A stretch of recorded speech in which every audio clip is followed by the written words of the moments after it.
અરુણ જ્યારે તેના પિતાના અવસાન પછી તેમનો સામાન લેવાને માટે વૃદ્ધાશ્રમમાં ગયો ત્યારે ત્યાંના સંચાલકોએ તેને નાના 2 બોક્સ આપ્યા.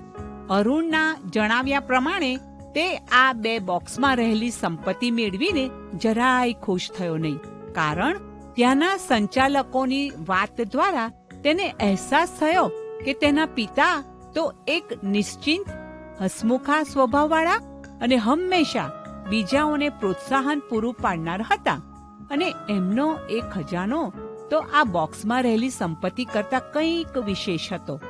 તેઓની આ ખુશીનું કારણ તો તેઓનો તેમના ઉદ્ધારક ઈસુ ખ્રિસ્ત પરનો અવિશ્વસનીય વિશ્વાસ હતો. હા, ઈસુ ખ્રિસ્તે આપણને સ્વર્ગમાં ધન એકઠું કરવા જણાવ્યું છે. તેનો મતલબ એ નથી કે આપણે ઘર, કાર કે ભવિષ્યને માટે આયોજન કરવા માટે પૈસા ભેગા કરવા નહીં, પરંતુ ઈશ્વર તો આપણા મન હૃદયની સંભાળ લેવા વિશે જણાવે છે.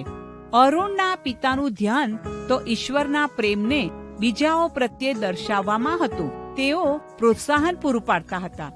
જો કોઈ દુઃખી હોય તો તેમને દિલાસાના શબ્દો કહીને પ્રાર્થના કરવા દ્વારા તેમને સાંભળનાર બની રહેતા હતા.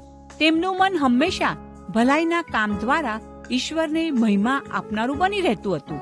આવો આજે આપણી જાતને પૂછીએ કે જે સુખ સગવડના વાનાઓ આપણને ઈશ્વરથી અને અન્ય લોકોને પ્રેમ કરવાથી દૂર કરી દેનારા છે, તે શું આપણને સુખી કરે છે ખરા?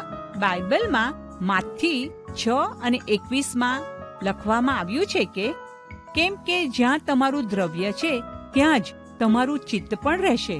હા મિત્રો, આપણું જીવન આપણે શેને વધારે મહત્વ આપીએ છીએ તેને પ્રતિબિંબિત કરે છે. માટે ઈશ્વરની ઈચ્છા અનુસાર આપણી જીવન શૈલીમાં ફેરફાર કરનારા બનીએ.